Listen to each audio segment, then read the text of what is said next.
So guys Spiderman brand new day बहुत जल्द लगने वाली है सिनेमाघरों में। तो मैंने सोचा क्यों ना टॉप 10 लिस्ट बनाई जाए स्पाइडरमैन विलेंस की। सो हे गाइस, चैनल में आपका स्वागत है। Number 10 Morbius. अब वैसे तो मैं इस कैरेक्टर को इस लिस्ट में रखने वाला नहीं था, क्योंकि मुझे लगता है कि जो मॉर्बियस है वो इस लिस्ट के लायक नहीं है। जितने भी स्पाइडरमैन के विलेंस होते हैं वो थोड़ा से इंसान होते हैं। जैसे कि मैं आप लोग को बताया था कि जो हमारा वैनम है वो जो एक इंसान ही है, बट उसके ऊपर सिम्बियोट लग चुका है। राइनो भी जो एक इंसान है, वल्चर भी इंसान है, इसी तरह कई सारे कैरेक्टर है जो कि इंसान है, बट उनके ऊपर एक्सपेरिमेंट हुए जो वैसे वो ऐसे बन गए। बट मॉर्बियस भी वैसा ही है। बट आप लोग सोच रहे हो कि मैं ऐसा क्यों कह रहा हूँ, क्योंकि जो मॉर्बियस है वो एक वैम्पायर बन जाता है एक स्पाइडरमैन के बाद। ये एक अलग कैरेक्टर लगता है। इसकी जो स्टोरी लाइन है वो थोड़ी सी अलग लगती है स्पाइडरमैन से, तो इसी वजह से मैंने इसे इस लिस्ट में रख दिया है। वैसे तो मैं नहीं रखता इस कैरेक्टर को। Number 9 Venom. अब वैनम की भी बात की जाए तो वैनम भी कई ज़्यादा फेमस कैरेक्टर है स्पाइडरमैन का। मुझे तो फेमस बहुत ज़्यादा लगता है एंड मुझे बहुत ज़्यादा पसंद भी है कैरेक्टर। अब रही बात स्पाइडरमैन की ट्रायलॉजी की, टोबी मैguire वाली, तो वहाँ पे जो वैनम था वो बहुत ज़्यादा अलग था अपने वाले वैनम से। क्योंकि जो टॉम हार्डी का जो वैनम है वो जो है हमारे होस्ट से बात करता है, यानी कि एडी से। लेकिन बात की जाए हमारे जो स्पाइडरमैन 3 वाले वैनम की, तो वो जो अपने होस्ट से बात नहीं करता था, बस उसके ऊपर चिपका रहता था। बाकी सब जो करना है होस्ट को ही करना है, ऐसा हमें दिखाया गया था मूवी में। रही बात इस वैनम की, तो ये वैनम भी अलग वैनम की तरह जो है बिल्कुल हीट से डरता था और साथ ही साथ जो है आवाज़ों से डरता था। बट यस गाइस, ये थोड़ा अलग से वैनम था। एंड वहाँ गाइस कह सकते हैं कि वैनम को भी इस लिस्ट में रखना बनता था, क्योंकि स्पाइडरमैन से कई ज़्यादा कनेक्टर है। जैसे कि कह सकते हैं कि बैटमैन के लिए जो जोकर इंपॉर्टेंट है, एक ऐसा विलेन जो कि बैटमैन को जो है बिल्कुल बदल के रख देता है, उसी तरह वैनम भी है। Number 8 rhino. अब राइनो जो होने वाला है वो होने वाला है द अमेजिंग स्पाइडरमैन 2 का।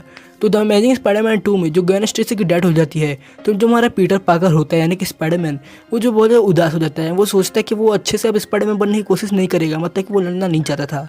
बट गाइस रेनो जो उसे मजबूर कर देता है। एक बच्चे को हाथ लगाने से पहले जो हमारा स्पाइडरमैन होता है वो आ जाता है। वो बच्चा जो मुझे जगाया हुआ था कि स्पाइडरमैन आएगा, और स्पाइडरमैन आ भी जाता है। एंड रेनो को मजा सिखाता है और उसी वजह जो पूरी की पूरी मूवी खत्म हो जाती है। वैसे तो पूरा सीन नहीं दिखाया जाता वो वाला। सो हाँ गाइस, कह सकते हैं इस लिस्ट में मैंने इसे इसलिए रख दिया क्योंकि द अमेजिंग स्पाइडरमैन 2 के स्टार्टिंग में ही ये कैरेक्टर हमें दिखाया गया था जूम करते हुए, जहाँ पे स्पाइडरमैन इसे पकड़ने की कोशिश कर रहा था। सो हाँ गाइस, तो ये भी कनेक्टेड लगता है बहुत ज़्यादा स्पाइडरमैन से।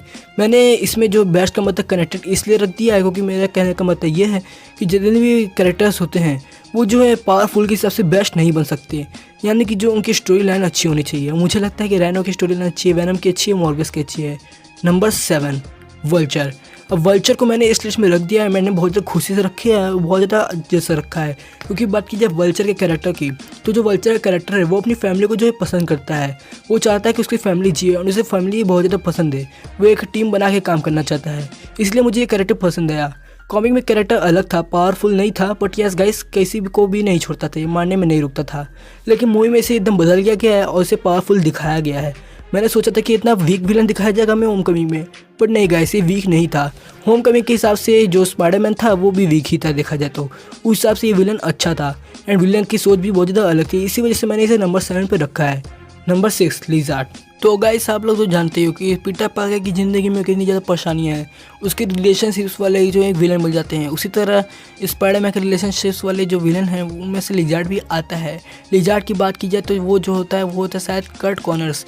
एंड साथ ही साथ वो जो होते हैं वो चाहते थे कि वो जो है एकदम लिज़ार्ड की तरह जो है बन जाए, यानी कि उस तरह का नहीं जिस तरह का वो आज बने हुए हैं। वो सोचते थे कि उन्हें चोट लगे तो वो हील हो जाए, इस टाइप का वो एक्सपेरिमेंट करना चाहते थे। और उसकी उन्होंने कोशिश की, बट यहाँ पे वो उसके साथ जो है बुरा हो गया। उनका हाथ तो ठीक हो गया, बट यस वो लिज़ार्ड बन गए हैं, जिससे कि समझ में आता है। ये कैरेक्टर की बात की जाए तो बहुत ज़्यादा कनेक्टेड स्पाइडरमैन से और बहुत ज़्यादा फेमस है, इसलिए मैंने इसे नंबर 6 पे रखा है। तो समझ लो नंबर 6 पे ये, तो अभी आगे कौन कौन होने वाला है।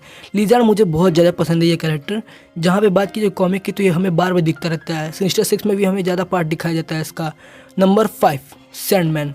अब सैंडमैन की बात की जाए तो सैंडमैन का भी कैरेक्टर बहुत ज़्यादा इंपॉर्टेंट है मूवी की वजह से, कॉमिक की वजह से नहीं। क्योंकि कॉमिक में ये जो कैरेक्टर था वो किसी को मारने में नहीं रुकता था, बहुत ज़्यादा बुरा था, ये बहुत ज़्यादा एविल था।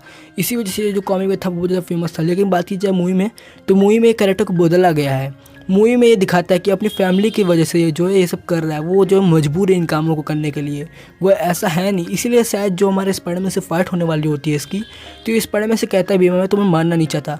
तो आई थिंक स्पाइडरमैन से अच्छा तो ये हमारा सैंडमैन ही है। क्योंकि सैंडमैन की बात की जाए तो सैंडमैन किसी को भी मारना नहीं चाहता, बट ये ऐसा इसलिए कर रहा है ताकि वो पैसे कमा सके, ताकि वो अच्छे अच्छे काम कर सके। एंड मूवी में तो हमें ये भी बताया गया कि बैन पार्कर को मारने का जिम्मेदार जो है यही था, जिससे कि समझ में आता है सैंडमैन इस लिस्ट में आने के काबिल है एंड लास्ट में तो ये मूवी में अच्छा भी हो जाता है। बट रही बात नो वे होम की, तो हो सकता है कि 20 से ही आ जाएगा पोर्टल से। Number 4 Kraven the Hunter. Number 4 पे क्रेवन द हंटर को रख दिया है। वैसे तो इसके बारे में कुछ खास नॉलेज नहीं है मुझे, बट जो भी मैं आप लोग को बता देता हूँ। क्रेवन द हंटर एक ऐसा कैरेक्टर है जो कि बहुत बड़ा शिकारी है। वो अलग अलग सुपर हीरोज़ का शिकार करता रहता है, क्योंकि उसका जो है मानना ये है कि वो एक बहुत ज़्यादा पावरफुल कैरेक्टर बनना चाहता है। मतलब उसकी जो एक तरह से कह सकते हैं ना कि जो गीक होते हैं, उसका जो गीक है किसी का भी शिकार करने का।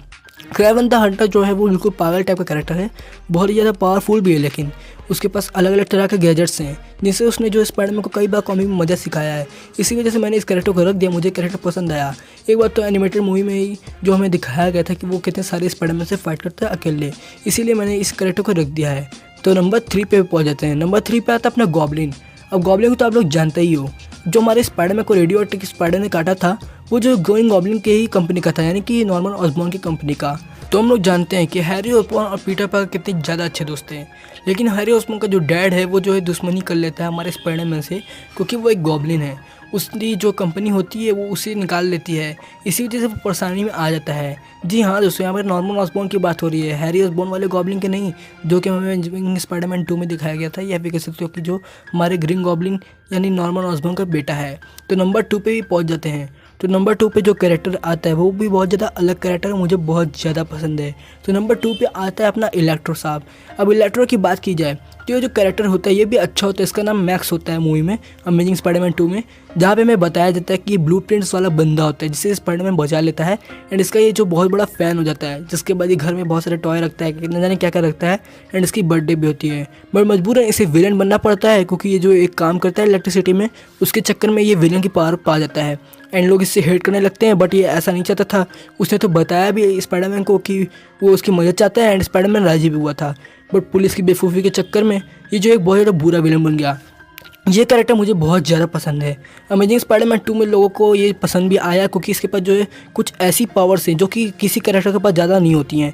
जैसे कि बात की जाए अपने गॉड ऑफ थंडर की, तो उसके पास तो है ये पावर, ऐसे देखा जाए तो, पर थोड़ा अलग वे में है।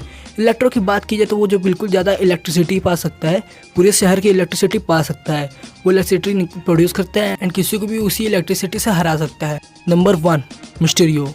अब मैंने इस मिस्टीरियो को इसलिए रख दिया है क्योंकि मुझे लगता है कि वो इस लिस्ट के काबिल है। इसकी स्टोरी लाइन मुझे बहुत ज़्यादा पसंद है। क्योंकि बात की जाए मिस्टीरियो की, तो जैसे कि टोनी स्टार्क के कई सारे दुश्मन हैं, उन्हीं दुश्मनों में से आता है मिस्टीरियो।